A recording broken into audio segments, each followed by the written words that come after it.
Ladies and gentlemen, good day and welcome to the Restaurant Brands Asia Q1 FY24 conference call hosted by Nuvama Wealth Management. As a reminder, all participant lines will be in the listen-only mode, and there will be an opportunity for you to ask questions after the presentation concludes. Should you need assistance during the conference call, please signal an operator by pressing star then 0 on a touch-tone phone. Please note that this conference is being recorded. I now hand the conference over to Mr. Nihal Jham from Nuvama Wealth Management. Thank you, and over to you, sir. Yes, thanks, Vico. On behalf of Nuvama Institutional Equities, I would like to welcome you all to the Q1 FY24 result earning call for Restaurant Brands Asia. From the management today, we have Mr. Rajeev Varman, Whole-Time Director and Group CEO, Mr. Sandeep Dey, Brand President, Indonesia, Mr. Sumit Zaveri, Group CFO and Chief Business Officer, Mr. Kapil Grover, Chief Marketing Officer, and Mr. Prashant Desai, Head of Strategy and IR. I would now like to hand over the call to Mr. Rajeev Varman. Over to you, Raj. Thank you, Nihal, and thanks everyone. Appreciate your interest in our company, and thanks for joining on this Tuesday call. What I'm going to do is I'm going to give you a quick, roundup on our, journey forward, both here in India and Indonesia. And then I will hand it over to Sumit, who will then carry you through the numbers for both the countries and the consolidated P&L as well. And then we will go into each country, India and then Indonesia. First, Kapil Grover will give you the marketing strategy here in India, and then Sandeep Dey will give you the strategy up in Indonesia, and then finally we will go back and open up for questions. So with that said, just a little bit, in the past you have heard me speak about, the India strategy, which is to continue to drive value. We started with value many years ago when we had the 2 for offer. People might still remember the 2 for 50 rupees offer that we had. Subsequent to those offer, we went to a stunner menu, which, you saw the groundbreaking, advertisement that we did, which was, applauded all across the world with Hrithik Roshan. And then the next chapter, 2.0 on the value strategy is what we have on, running right now, which is the 99 rupees menu, which is doing extremely well. Actually has driven a lot of traffic into our restaurants, high 7% kind of traffic in dine-in, and Kapil will share more, and so will Sumit. But it's this value platform is integral part of our strategy in both Indonesia and India. And here in India, we continue to strengthen that, and we will, from time to time, upgrade and improve those strategies. But the intention is to make sure we have a good, stable strategy on value. Then we came up with cafes, right? We built, 240 cafes last year to top it up to 275 cafes, and now we are sitting at about 280 plus cafes in India. And also very happy today to report to you that yesterday we completed opening of 400 restaurants in India. So congratulations to Cicely Thomas, the development team, the construction team, Sumir Bedi, and the entire construction team for doing a fantastic job, and all the operations people for opening all these 400 restaurants. And we continue our journey this year to go to 450 restaurants. So cafe being an integral part of, our business now moving forward, all restaurants open with cafes, on a standard basis. So that's one thing that, we have already installed and we are working, and we continue to grow the ADS on that. If you look at the last quarter, we kind of climbed up the ADS from the previous year that we ended up by another 1,000, to $50 at about upwards of 15,000 rupees. That ADS continues to climb, and roughly about half of that is incremental. So it's like a incremental sales coming into the system. Then also we spoke about introduction of the premium menu, King's Collection. We spoke about the wraps and so forth. So Kapil will talk to you about that.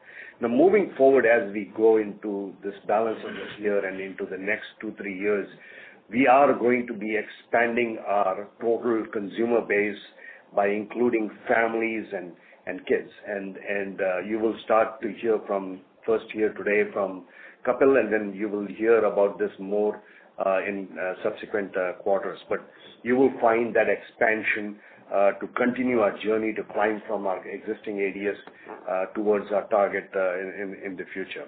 And then the final thing is the Whopper leadership, which is something that we have invested a lot of both money and time in building a fantastic product. You will find in the next quarter or so you will find also news on how we're going to go forward with the Whopper. And so having a premium layer, having the Whopper layer, having the value layer, and having the cafe, all these things are in place for India. So now what the work is a single laser focus for the balance of this year in India to increase top line sales and to increase the four walls EBITDA. So the team in India has put over the last, I would say, 24 months, all these basics modules in place, whether it's the value strategy, the premium strategy, the Whopper strategy, the cafe strategy. All these have been completed and rolled out. Training has been completed, and now the focus will be laser on top line revenues and on four walls EBITDA. And you'll hear a lot about that from Kapil as we move into his presentation. Now, on the growth side, similarly, Sandeep will speak on the Indonesia side. Indonesia has been a fantastic. We've been speaking about Indonesia, about rolling out of value, rolling out of new products, rolling out of the chicken menu. We used to have only one chicken handheld, whereas that's a country which has a classic and a spicy. We introduced the spicy version. We rectified a lot of our products, which we tested. And all that was done last year. And as we were doing that, we went up in SSSG of 1.7% last year. And this last quarter, we further improved that by going up 5.5% SSSG, which is all driven by almost 10% of traffic in the dine-in. So, and Sandeep will talk more to that. But also there's a very clear strategy in Indonesia now to move that business to a positive in this year, to break even and then go past that in this coming year. Now, on the growth side, one of the things that we are doing in India is obviously a journey towards 700. We are at 400. We have crossed the midway mark, and we continue to kind of march forward towards getting that 700 by December of 2026. On the Indonesia side, we have two brands there. We have Popeyes and we have Burger King Indonesia. The Burger King Indonesia, we are rationalizing that. You will see that we have closed a few restaurants and we'll close a few more, very few more restaurants. Rationalize that. These were poor restaurants or in malls that died after COVID or some events that happened that kind of compromised the location of those restaurants. And you will see that rationalization will be completed in the next little over the next quarter.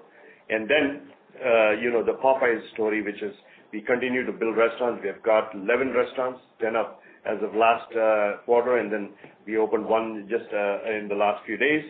And this journey will continue to get to 25 restaurants by December of this year.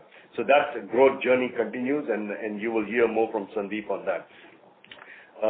Finally, we are going to go into a digital phase 2.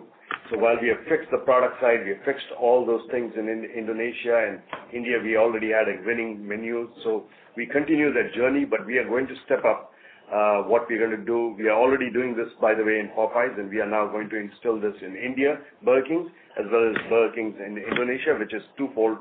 We call it Digital 2.0 with one ordering kiosks in all locations, and you'll hear that from Kapil as well.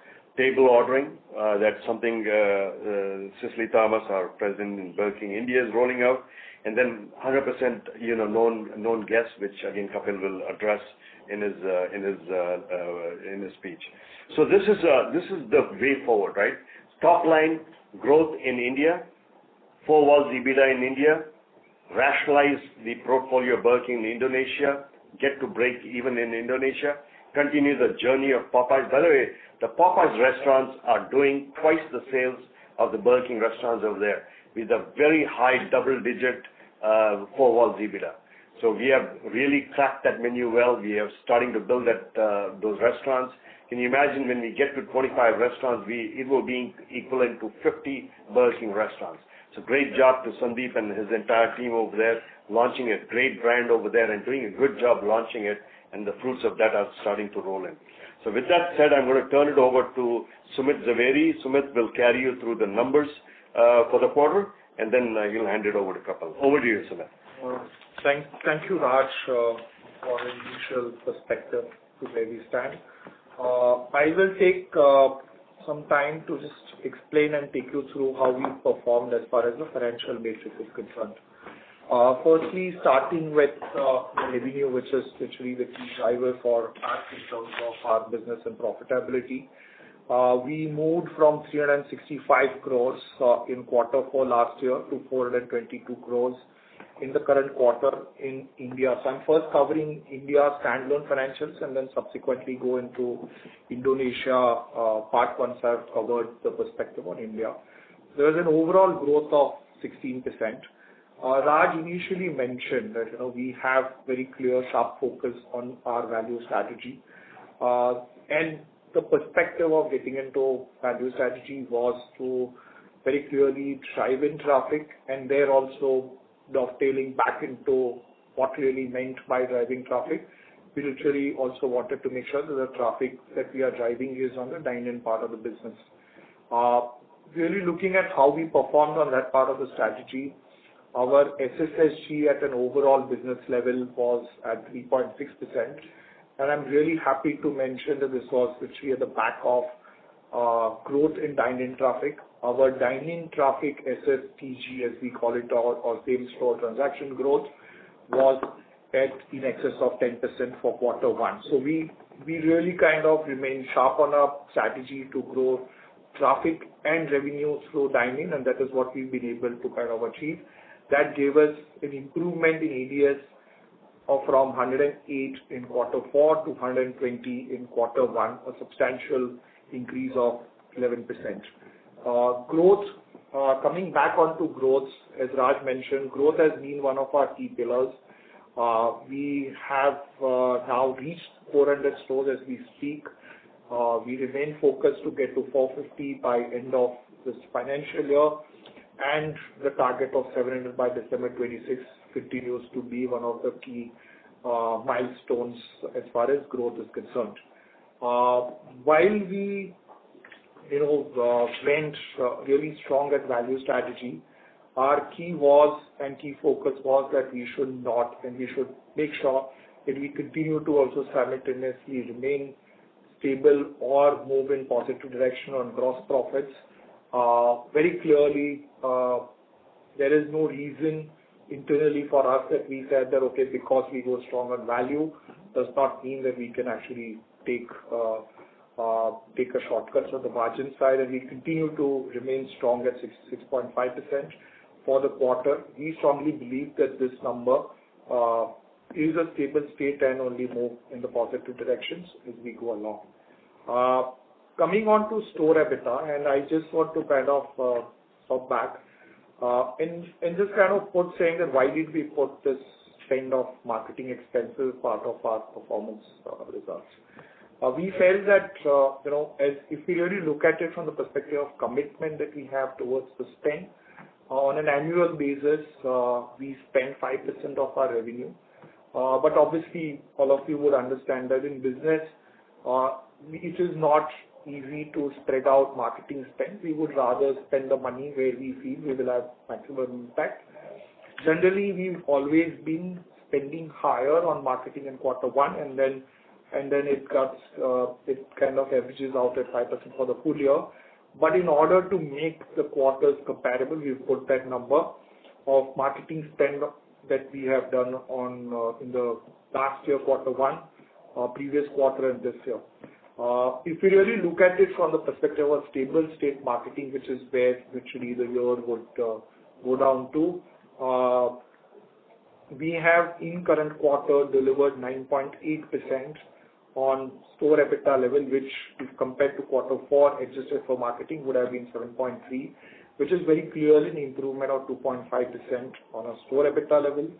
On a company EBITDA level, if we were to adjust for marketing, we would be at 4.2 as compared to 0.6% in previous quarter. This is coupled with two things. One is a shift in the marketing cost or baseline in the marketing cost. At the same time, as the revenues have grown, we've also seen the baselining of or the leverage effect of the corporate cost by almost 1 percentage point over the previous quarter. Looking at, and I'm on slide 6, looking at the overall numbers, as I mentioned, revenue of 422 crores. At the store level, we had been talking, saying that we have brought efficiencies on the labor line side, and we are at 10.1% as compared to 11.1% over last quarter, and we continue to kind of make sure that we build efficiencies on different lines of costs as we go along. And then on the corporate cost side, as I mentioned, we have remained at a stable state of 24 crores. This is, as we internally target, this is likely the cost at which, in around this levels of cost at which we will remain on corporate costs on a quarter-on-quarter basis over next quarter as we report our numbers for the year going forward. All in all, we feel that it was a good quarter with a company level EBITDA at 10 crores. Adjusted for marketing, incremental marketing spend that we did in quarter one, we effectively we could achieve on what we call it as a stable state at this these levels of ADS of close to around 18 crores at a company level EBITDA, and a substantial shift from what we had seen in quarter 4 of FY23. Going into Indonesia, and this is something which is what we strongly feel and believe is that this is the beginning of the journey of on the positive side as far as Indonesia is concerned. If we really look at it from the perspective of average daily sales, which is literally the key driver for us to be able to take the business towards its journey to profitability. We moved ADS from last year 17.6 to 19.4, almost 10% increase in overall ADS, with an SSSG of 5.5%. So this is a strong positive SSSG that we grew. And there are no seasonality variations. So these are literally like-to-like quarters very clearly. At the same time, we continue to look at our portfolio of stores in a very hard manner. And wherever we feel that we need to rationalize the stores, we rationalized. We will continue to look at this. So coupled with rationalization of stores and SSSG, we've been able to move the overall ADS from 17.6 to 19.4, and we will continue to build onto this sales. And Sandeep in its part will certainly cover why we feel confident of this baseline number and what will be our paths to grow from here. As far as Popeyes is concerned, we are at 10 stores. Our journey is to get to 25 by end of the year, and we remain focused in terms of making sure that this EDSs continue to remain on a higher side. We are currently at 40 million EDS. This seems to be a strong 40 million for us. Margins, gross profit margins on this brand is something which has been one of the big positives for us, and we will continue to build and grow from there. So if we going on to slide number 9, if we really look at it from the perspective of quarter 1 performance for Indonesia, we did a revenue of 189 crores as compared to 150 crores last year or previous quarter, very similar numbers. But at a company EBITDA level, we are at 12.5 crores loss. But just similar to like the way we invest ahead at the start of the year on marketing side, we've done similar investments in Indonesia as well. In the current quarter, our investments in marketing for Indonesia stood at 7.7%, which is 2.7% ahead of what our annual plan is. If we really adjust for that, then the loss at a company EBITDA level would reduce down to around 7 odd crores. We had at the beginning when we started the year, we had very clearly laid out that we are working towards reaching to profitability in Indonesia. That's our very sharp, clear focus for the year. We strongly feel with the performance in quarter one, we strongly feel that we are on that path to be able to get to achieve the profitability for the financial year of FY24 as we go along. So with that, just a quick run on the consolidated performance between the two countries. We are at 610 crores of revenue, up from 514 crores over last year. A marginal company level EBITDA loss of 2 crores, but as I explained, some parts of it is on account of investments, higher investments that we did in India on the marketing side, which was around close to 8 crores, and incremental marketing spend that we did in Indonesia, which was around 5 crores. So if we really adjust for some of the money that we've invested ahead of the curve, at a company EBITDA level as well, we are standing positive, or we feel confident of the numbers that we want to achieve going forward. So with that, I will hand it over to Kapil, who will take us through the initiatives that we have on the marketing side of these times. Over to you, Kapil. Thanks, Sumit. Good morning, everyone. As you heard, Raj and Sumit share quarter one results, where we've seen about 3.5% SSSG, which is on the back of system sales of 25% and 91 new store openings. I just want to reiterate how the team has stayed focused on the key strategic pillars. Now, on slide number 12, number one is our ambition to be the value leader in the market, and we continue to offer our guests great value for money and drive additional footfalls in our restaurants. And value is not just about tactical promotions. It's our constant endeavor to offer food, experience, and service that is really worth it. I will share how the 99 meals promotion helped us drive strong dine-in traffic growth this quarter. The second pillar is our endeavor to offer differentiated products. On our core menu, we have the flagship product Whopper, and I will also share how we continue to build the premium end of the menu, King's Collection, over time. BK Cafe is a new incremental layer that we've now added to 286 stores, and this will continue to grow over the long term as a strong innovation and a very profitable menu. The third pillar on the digital side, we have committed to significantly improve our guest experience and offer them even more convenient ways of accessing Burger King at store or at the convenience of their homes. Last but not the least, we continue to build a strong brand with the Gen Z, which will relate very strongly with our audience. Moving to slide number 13, our key initiative this quarter was the launch of Tasty Meals promotion starting at Rs 99, available in dine-in and takeaway.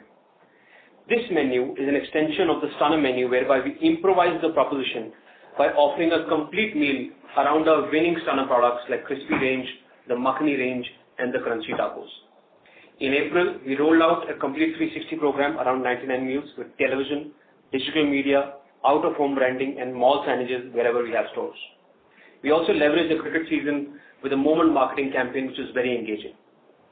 As a result, this campaign helped us drive incremental dine-in traffic growth, same-store traffic growth of over 10% in this quarter, which is a very strong sign of how we progress on this business in the future quarters. Slide 14 talks about the launch of the new innovation on our menu. We strengthened the King's Collection portfolio by adding premium wraps to our menu.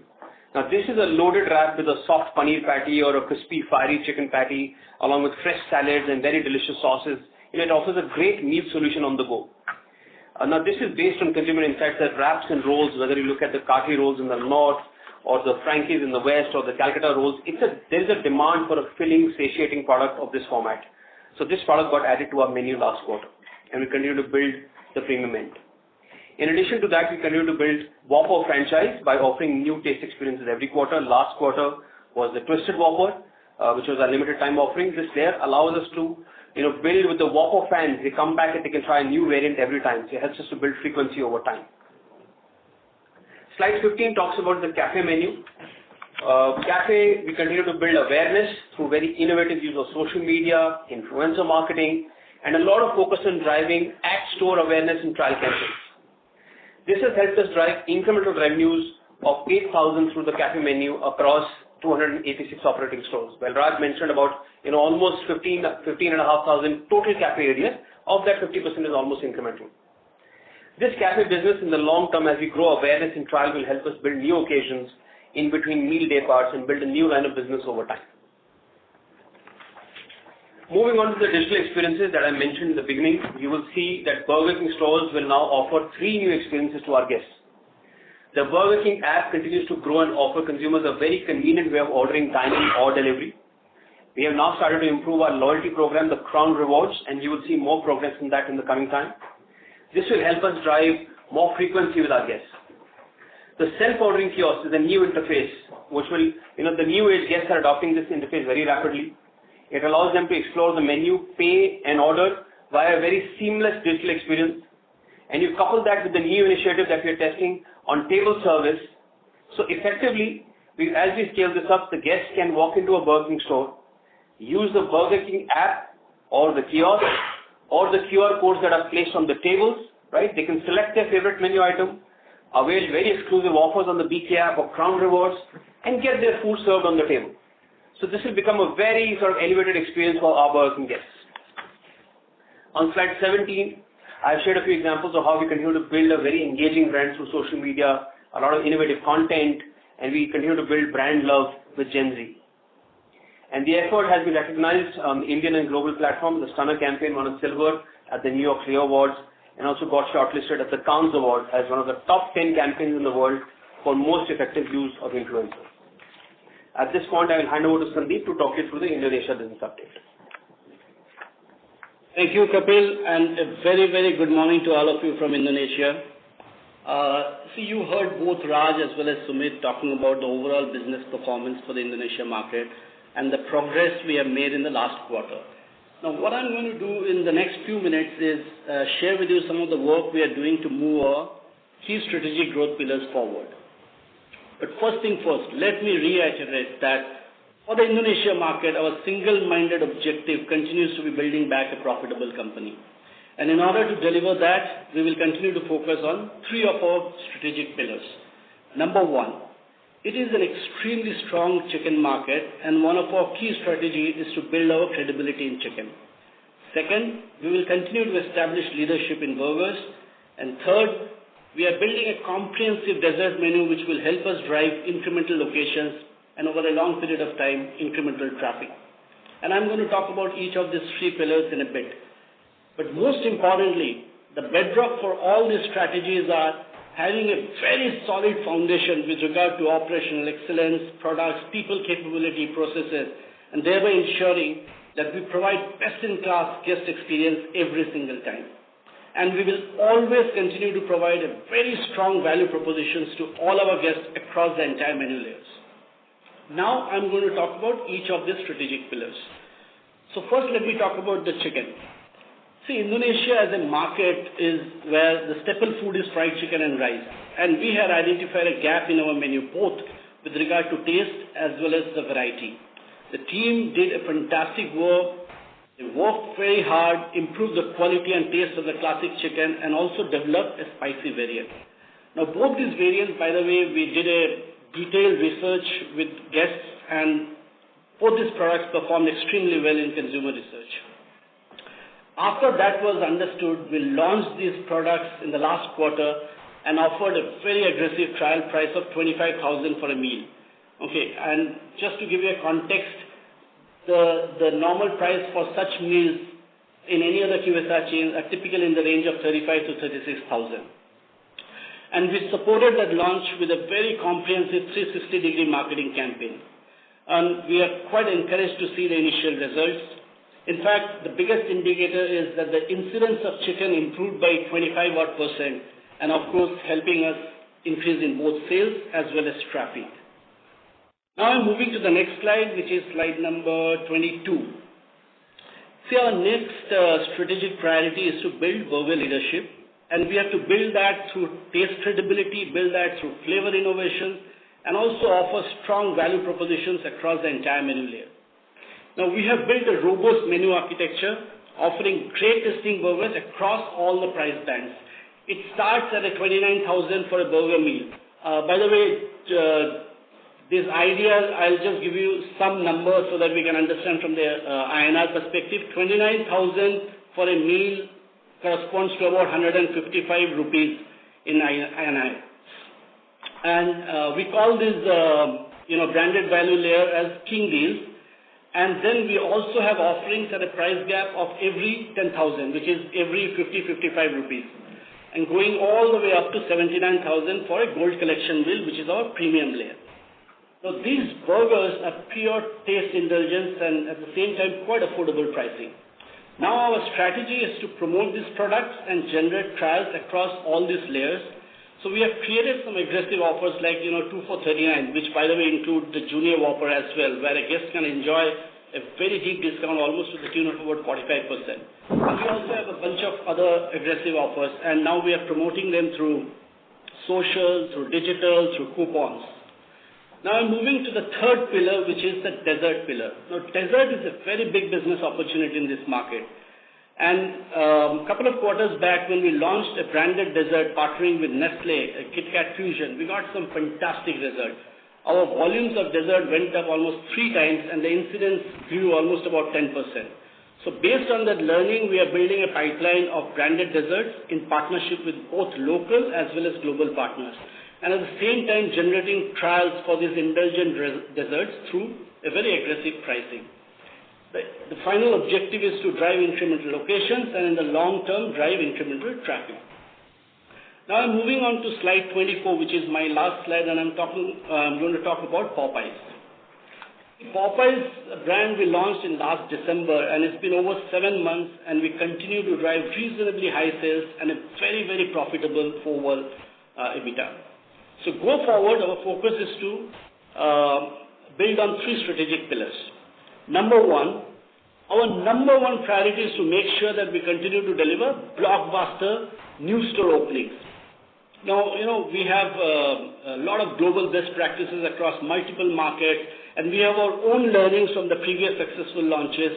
And based on all those learnings, we have built what we call it as a new store launch playbook. So we plan to follow that playbook for all our new store openings to ensure that every single launch is a successful one. And our plan is to open 25 stores by the end of this year. So last the last month, we opened 1 store, so our store count is at 11.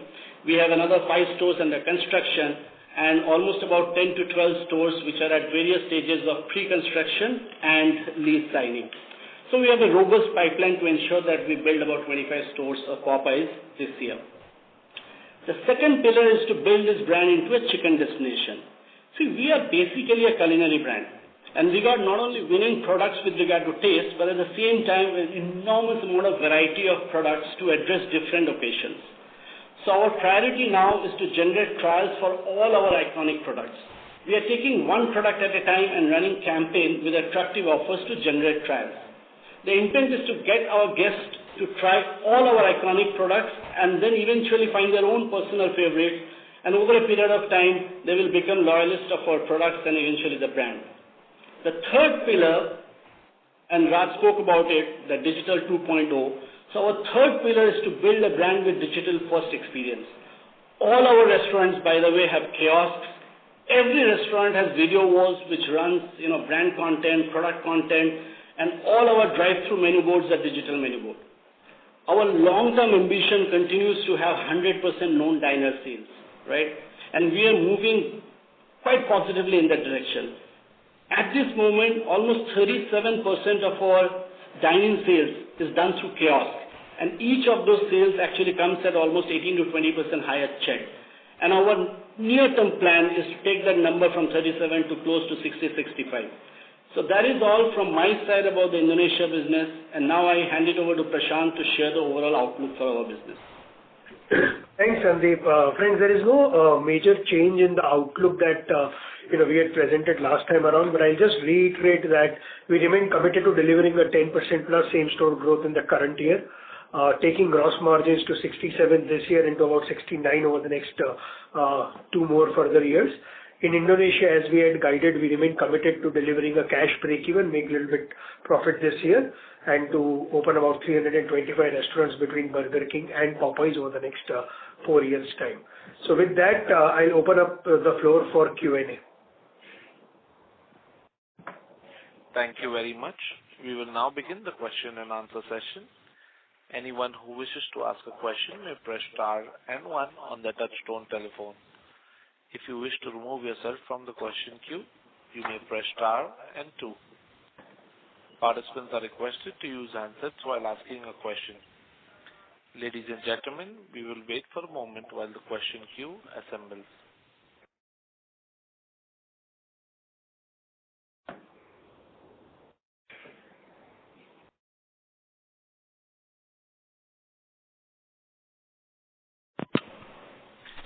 The first question is from the line of Devanshu Bansal from Emkay Global. Please go ahead.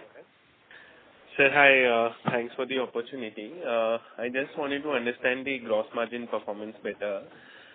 So despite this launch of value offer at 99 rupees, we have been able to sort of maintain our gross margin. So just wanted to understand how we have been able to achieve that, and is there any sort of price hike that we have taken for the rest of the portfolio? Yeah. So thank you for your question. So we haven't taken any price hike. In fact, as you can see, we are on national TV and across the entire country talking about 99 rupees. So that's our strategy on the marketing side. But you're absolutely right. We have maintained a gross margin. There's a couple of things. As you would have known from our presentation, that we continue to grow our cafe business, right? So we have grown that business, and that comes at a higher margin. And we continue to kind of use that to make sure that we're moving in that journey. So there are a lot of, programs that are in place within the supply chain department, whether it is from procurement, whether it's on rate decrease on, delivery or transportation, or whether it is on the ingredients itself. Multiple buying, we continue to do that by introducing newer and our supplier base, we continue to grow that. The second thing is we also, continue to make sure that our patties and so forth are efficiently driven. Now, we have moved from, 300 restaurants to 400 restaurants, those synergies are also playing in, right? Because each distribution center is now not delivering, 5 or 10 restaurants, maybe delivering 15 or 20 restaurants. So we save a lot of that as we amortize the primary costs into all those restaurants. So you will continue to see this either stabilize or continue to move in the north direction. Our objective, as we have outlined, is to move this to about 67% this year, and then we're kind of fully confident that that's where we're going to go. Just to add to what Raj mentioned, the question, had the 99 offer not been there, we believe we would have delivered a further 100% increase in gross margin. So you can say broadly that's the impact. Got it. And you mentioned that the SSTG in dine-in channel was in double digit. I just wanted to check if you could mention what is the kind of SSG in the dine-in channel. Devanshu, SSTG was in the region of around 10% on the dine-in channel on the transaction growth side, and SSSG was around 7% on the dine-in channel side. Sir, one question I wanted to understand. So we have also sort of on our overall business level, we have seen about 6% SSTG and about 3.5-4% SSG, and the competition itself has seen about 7% SSG, and largely they have also indicated that their transaction growth was largely has driven the SSG for them. But our margins have sort of gotten more impacted vis-a-vis the competition. So just wanted to understand why is there such a sort of investment that we have to do for generating similar amount of transaction growth, and why the competition is able to achieve at a lower investment. So any thoughts on that, please? Yeah, we don't like to talk about competition. It's not fair on our part. All we will tell you is we started this business in 2014. We've been running this business for about 9 years. When they came and the number of years that they have taken to reach where we are. We also believe as we continue to build scale, coffee, which is still just about 8,000 rupees of incremental ADS to our number. As our overall product mix gets better, we are confident of delivering better gross margin. So from that perspective, just look at what we are or where we are, keeping that metric in mind. Got it, Prashant. So it's more the time in journey which is making the brand content. And the third one, we haven't provided this contribution of channel-wise sales for India business. If you could just give me that number, and I'll be done. Sure. They also show we, on the back of the strategy of putting dine-in traffic back in store, or work towards getting dine-in traffic in store.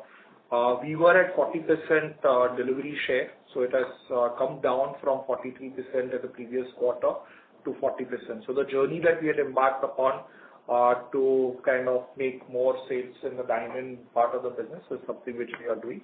And we will make sure that this number is forming part of our presentations going forward. So point listen on that. Yeah, just on what Prashant was speaking, I just wanted to make sure that you clarified. See, the ADS of Q1 of FY23 and the ADS of Q1 in FY24 is exactly the same, 120, right? So the ADS, basically drives the volume and all the numbers below it, right?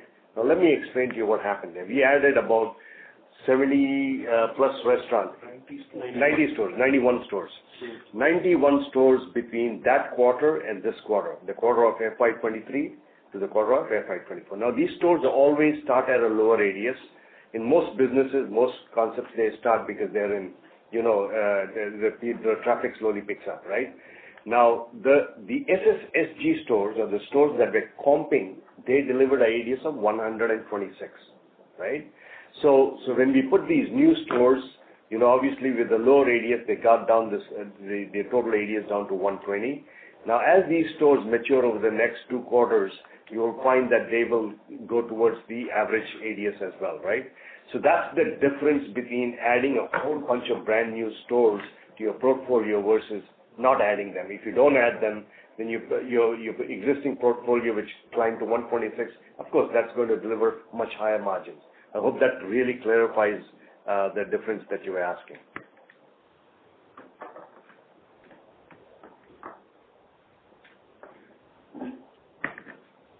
Hello? Thanks a lot. Yeah.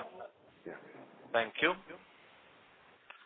Our next question is from the line of Soham Samanta from Centrum Stock Broking. Please go ahead. Hi, Rajiv. Thanks for the opportunity. Just 2 questions in the beginning. Starting from you and it's up to Kapil also. We have spoken a lot about driving traffic. I just wanted to understand on the ground, what are the currents you are getting? Is the consumer down trading and that's why the traffic is becoming more important? Because what I see that our value strategy over the last 2-3 years has remained steady. So there are 2 parts. One is that what is the consumer traffic is saying is there is a down trading and that's why this value proposition is becoming more important and that's why they are driving the traffic. And the second part is that if you can say that what is the impact of this strategy driving traffic in terms of quantitative numbers? Is the traffic is gone or any quantitative number you can share? Yeah, thank you, first of all, for joining the call. See, traffic and on a value platform, we have been doing value now for the last 8 years, right? So it's not that we have started doing value because there's a downturn or it's just part of the way that QSR operates. They have a value, offering, they have a premium offering, and then they have the core menu, which is a laddered menu. So this is not specifically because the market is down or so forth. In fact, you see both the competitors, both the companies in the burger sector, both reported a higher traffic, and that's got to tell you more about the market. There's a higher traffic out there, especially to our burger business. So I don't think that's an issue or that's a downturn. You will have a month here, a month there. For example, when you have Shravan going on, you will have every Monday will be down because most people are fasting on that day. And then, this year we have 2 months of Shravan versus, every 10 years, I think, instead of just having 1 month of travel, you have 2 months of travel. So all these nuances come and go, but generally, the way we are seeing it is we did 2 for 50, and then we did the Stunner menu, and now we're doing the 99 rupees menu. You can see that we have only, done value at a higher price point, right? Not at the 50 rupees for 2, now we are 99 rupees, right? So I think the strength of the market is there, and, all information out there in the market industry is that it's going to continue to grow at double-digit numbers, especially the chain, restaurants, both in Indonesia and India, are going to be growing significantly faster than the entire food industry. So we are confident on that. That's why the growth, that we have planned for this year and then, for the next 2 years as we kind of make our way to 700 restaurants. Kapil, you want to add anything else? No, just to add to what Raj already shared, I think consumers will continue to seek value for money, or as they call it, worth it. I think we are not just, offering value at the 99 rupees. We continue to have a very balanced menu. We actually were able to sustain volumes of every layer of a menu through the promotion. So wherever consumers find, that the price they're paying for and what the experience they're getting or the product they're getting is worth it, they will continue to sort of invest and grow that brand. That's helpful, Kapil, but again, I'm asking quantitatively, what is the traffic growth which has happened? Or maybe if you can say or spell it out, what is the MAU growth we have seen? Sir, we don't share traffic data on a quantitative basis, only on the percentage basis is what we share. Yeah, as I shared, we have seen dine-in traffic growth in excess of 10% in Q1. Okay. Yeah. All right. My second question on Indonesia, I think it's heartening that Sandeep has done a lot of efforts. But what is it that impact we will see? Because today with 10 stores in Popeye, you can't really guess what kind of ADS we'll see. And obviously, as compared to BKI, the ADS is double. But I'm just curious, is the BKI will show the higher growth or Popeyes will see the higher growth? Because obviously, Popeyes has a more relevant menu in terms of local population. So when you run 25 stores, what kind of ADS we can expect? Yeah. So first of all, let me just kind of tell you that the Indonesian market, very similar to India market, it continues to grow. I think the chain restaurants are projected to grow at 16% each year for the next 5 years, right? So that is the expectation of that market generally, right? So in that market, and that's why it's such an exciting market for us to go in there and establish this business. I mean, we have now got access. Our company has got access to 2 great markets, India and Indonesia. So we were there at the right time. We did the deal. We got access to this market. Now we have 2 strong brands to build there. Now Burger King, look at this. The last year, as we were turning around, as Sandeep was putting in all these things like the menu, the back to basics and so forth, as he was doing it, he got a 1.7% jump in SSSG. Now that was completed by the end of last year, and then this first quarter of this year, he jumped up 5.5% again at SSG on top of that, right? And that SSSG is on top of all the restaurant, the dine-in traffic that is coming in. The ADS went up from, 17 plus to 19 plus million, right? So we know that business is now on track because all the elements have been fixed. The menu has been fixed. The restaurant's been fixed. The operations, the team, everything has been all in place. Over the last, 4 or 5 quarters, I've been talking to you about all these things we were doing. And now they're complete, and now we are now marketing it and getting the product out. Now, the Popeye story is fantastic because, you saw we started off at, 15 million kind of ADS on those restaurants, and we were doing, those are the launch ADS. When we opened the restaurant, the whole town was there, right, in the first few. Now, of course, we have settled down to between 35 to 40 million kind of business over there, and I think this is a stable business moving forward. And as we build these restaurants, just imagine in a chicken market, 25 restaurants is a drop in a bucket, right? There's a journey towards 300 restaurants we're going to build there. I think both these businesses are strong businesses. We have opened several of these Burger Kings along with Popeyes together, and we have seen that is a winning combination. They're doing really well. Even the last restaurant, the 11th Popeyes we opened was a joint restaurant with Burger King, and two together are doing a fantastic job sharing, rents, sharing a lot of our capex and so forth, and delivering some very high volume on either side. So I think it's a winning combination. You will see now entirely will we build them that way? No, but we will try to see wherever the opportunity exists to combine those two restaurants and put them together so we can supervise them better. We can, get the inventory to them at a cheaper price and so forth and deliver those values. I hope both your questions to that were answered on this. Thank you. Sorry to interrupt, Mr. Samanta. May we request you to rejoin the question queue for follow-up questions, as there are several participants waiting for their turn. Thank you. Our next question is from the line of Kaustubh Pawaskar from Sharekhan by BNP Paribas. Please go ahead. Good morning, sir. Thanks for giving me the opportunity. Sir, I just have one question on our SSSG guidance. So this year for India business, we have maintained our guidance of around 10% SSSG.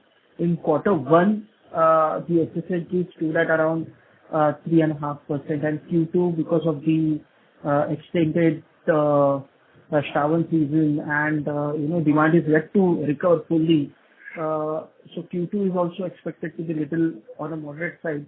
So considering that, the second half should be quite strong for us to achieve double-digit kind of SSSG. So can you just help me on that line? Yeah, we agree with you and we completely concur with you. Also, you get into October, we have the Cricket World Cup coming up in India. Plus, interestingly for us, because we have a fairly decent mall portfolio, the malls have now begun to do well because of the way the movies are doing. So overall, as I said, had we seen a significant challenge to this, we would have probably gone and corrected that SSSG. And as we move forward month on month, the cohort of a store perspective also changes and more store coming to the SSSG bucket. Right. And just one question on the value offering. So this value offering would help us to achieve incremental footfalls, as you said.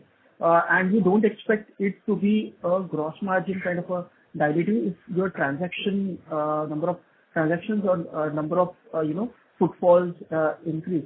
So that is the reason why you don't expect gross margins to gross margin dilutive this particular strategy, or there would be a mixed improvement which should help to negate the impact because of the increase in sales of the value offering. Yeah. So Prashant was saying earlier, if we've been doing this value offering, we'd probably be way past 67% right now, right? So we have taken some of that gross margin and invested into this traffic, right? But we have a lot of work streams right now in play. And some of the work streams you will see over the next 2 quarters coming because they were already put in place. The benefits of that are going to start coming in now. And then some of the work streams will go in next quarter, which will bring benefits into the next balance of the year, right? So we are very confident that as far as the gross margin, we have always been on the money on this. If you go back and look at all the quarters since we went public, every single time we report better or stable gross margins because we have built a good kind of infrastructure to deliver that, and we continue to do that. And by the way, just remember our gross margin includes paper products. It includes food. It includes complete distribution, secondary and primary. Everything is in there.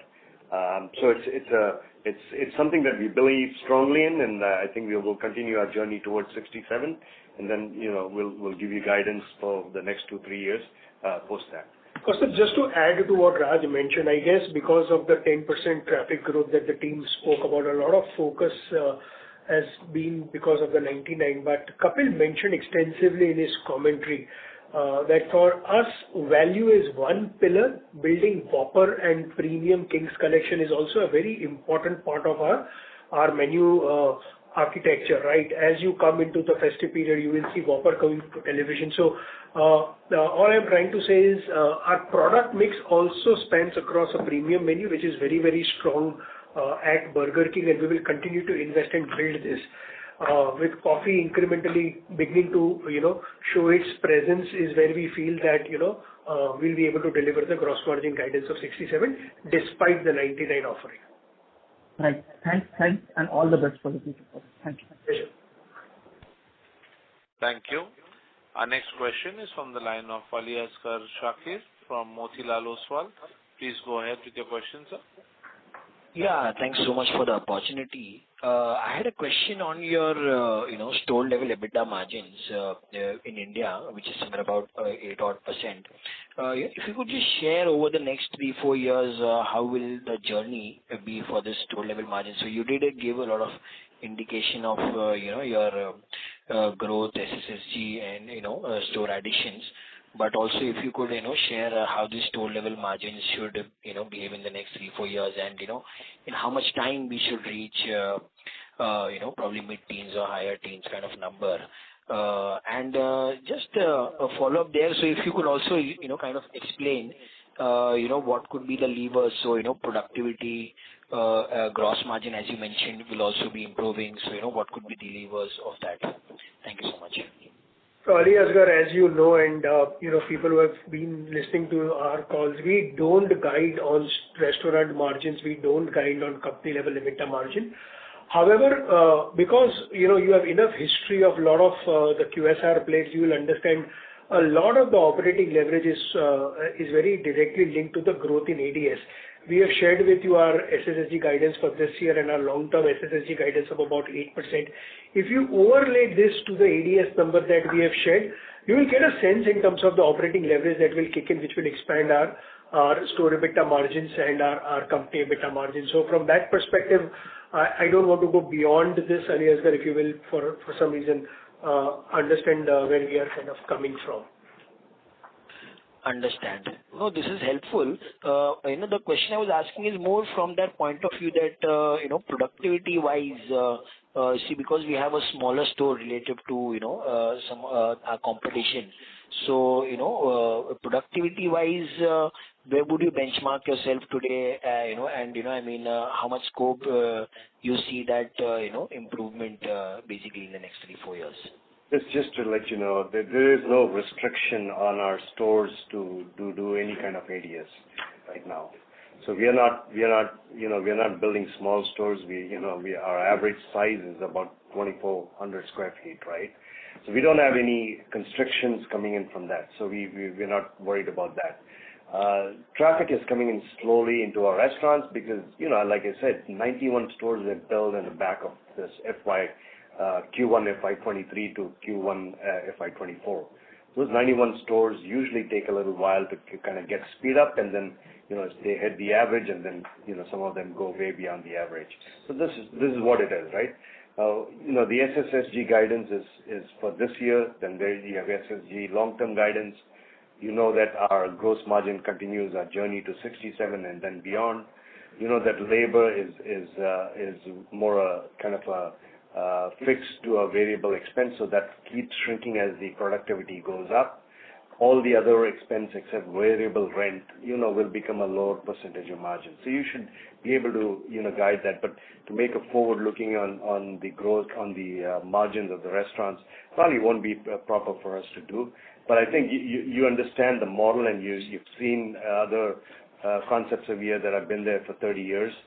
You should be able to put all this together and kind of make your guidance over there. If you have any other questions, as you're doing this, feel free to call Prashant or, Sumit, and we'll be happy to help you. Absolutely. No, this is very, very detailed and helpful. Thank you so much. Just last one question is on BK Cafe. I wasn't very clear. So the incremental sales it is doing is about 8,000, right? But overall is about 15,000. Can you just explain that point? So is overall in the cafe about 15% contribution is coming from BK Cafe. Is that understanding correct? See, the reason we also, we're kind of a little bit strict on ourselves, right? We can just report 15,000 ADS, 16,000 ADS, and so forth. But, every time we sell, a cafe, sometimes it cannibalizes not buying a soda. So then we take the difference between the price of the soda and the soda as in, CST carbonated drink versus the cafe price, and we only report that as incremental sales, right?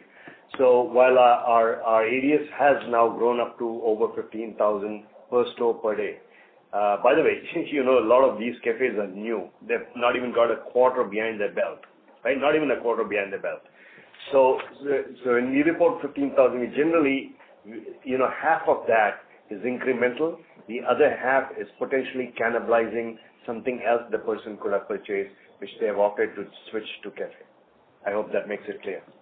Got it. This is very clear. Thank you so much. Thank you. Our next question is from the line of Harsha from Dimensional Securities. Please go ahead. Hi, good afternoon, sir. First question is on the Indonesian business. Since we are down to 169 stores, just wanted to understand on the BK side, how many more stores do we plan to rationalize there? Yeah, it's not a lot. I mean, we're looking at single-digit number of stores. We have basically rationalized the portfolio. We are just working on a few of them. We'll probably be successful. The reason we can't give you the numbers, we are trying to keep them all open, right? We're trying to negotiate rents down, and if we do, then we'll keep them all open. If you're not able to, then we'll rationalize a few of them. The good part of Indonesia is it's turned around, right? We worked, we put in a year, we fixed all the stuff, we put it all in place. Now it's all turned positive. It gave a whole year of positive SSSG. Now it's more than double that SSG positive for the first quarter. Sandeep's got a great team. He's a great leader. He's building a strong business over there. And then coupled with Popeyes. I mean, Popeyes are coming in and doing a great job. So we're very, very confident with the business there. I always was. I mean, the day we purchased this to date, I completely am very confident this is a strong business in the long run because the market is very strong, right? So both these businesses, we continue to drive in the northward direction. Yeah, okay. And on the innovation side, as you mentioned that the strategic initiatives on the menu side is done with the chicken menu, and we are also introducing the range of desserts and also value offerings. So just wanted to understand on the ADS side, currently we are at around 180, 190 million IDRs. So where do we see what is the ideal target for the Indonesian Burger King ADS? Yeah, we are not guiding currently, as you know, on the Indonesian business because we've just over the last 6 months made all these strategic changes. Our big picture internal target and what we have shared with you guys is to ensure that we break even this business, which will be 100 crore swing from last year. We are now seeing some stabilization coming back on the BK Indonesian side. As you know, we reported a 19.4 million ADS, but today to sit here and guide will be a little tough for us. Just give us another couple of quarters. Once we kind of get a strong sense in terms of the visibility, we will come and revisit this over the next 2 quarters. Thank you. We move to our next question. Our last question for today's question and answer session comes from the line of Krishnan Sambamoorthy from Nirmal Bang. Please go ahead. Yeah, can you hear me? Yes, Krishnan. Yeah, Prashant. Prashant, there was a mention of building relevance and credibility of the chicken menu in BKI. And here the aim initially was to increase the proportion of chicken and reduce the proportion of mutton, right, in Indonesia. What is the stage of progress that has been made over the last year, and where do you intend to be from a year's time? Yeah.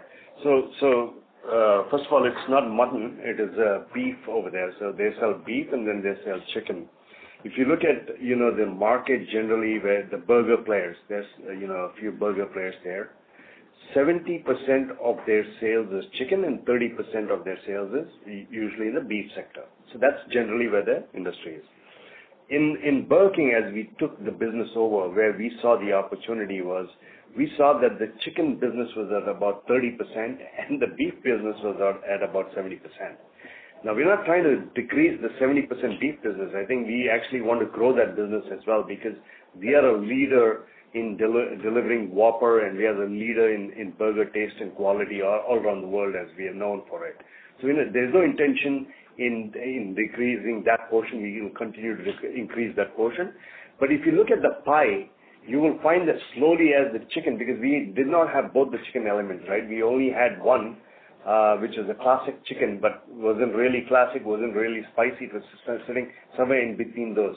So now we have a proper, classic for those that don't like spicy products, and even for the kids. We have a classic version, and then the spicy version, which really kicked off and started doing really well, is generating new people coming in that never had that spicy version. So you will see that this 30% portion will start to grow, and it will not grow at the expense of the 70% beef business. But as it grows, you'll find the proportion, the pie will be more evenly split. My conversations with Sandeep, and Sandeep is on the call as well, is the first step is to make sure that at least we start selling 50% of our portfolio as chicken. So we'll start working towards that, and then beyond that. I don't know, Sandeep, if you want to add anything else. I just want to add one thing. If you actually walk into a restaurant, you would see the way the consumer is actually consuming this chicken. So I said in my presentation that fried chicken is a staple food here. So what is happening is they are buying burger and adding a piece of chicken onto their meal. So the chicken incidence is just coming as an incremental incidence without compromising or cannibalizing our burger sale. And that is how actually the overall business is increasing. So that's the beauty of this market having a combination of burger and chicken as the overall portfolio. I hope that answers to your question, Krishnan. That's useful. Any timeline of what Raj mentioned, roughly equal contribution from chicken and burgers? Maybe it's a year and a half, 2 years, 3 years. Would you like to hazard a guess there? Sorry, all at this moment I can tell you is during the campaign period, actually our chicken portfolio almost reached to the tune of about 50%, right? And then after that we are stabilizing, but we have moved the base, and I actually said in my presentation that the overall chicken incidence from the pre-campaign period to post-campaign has gone up by about 25%. So it's not going to take a long period of time is all I can tell you at this moment. Thank you. Ladies and gentlemen, that brings us to the end of our question and answer session. Due to time constraint, that was the last question of our question and answer session. I now hand the conference over to the management for closing comments. Thank you everybody for taking the time and joining us. I know we've not got a chance to answer everybody's question. As you know, my email is on the presentation. Feel free to write an email if you have any further questions on this, and we'll be happy to answer. Thank you. Thank you. On behalf of Nuvama Wealth Management, that concludes this conference. Thank you for joining us, and you may now disconnect your lines.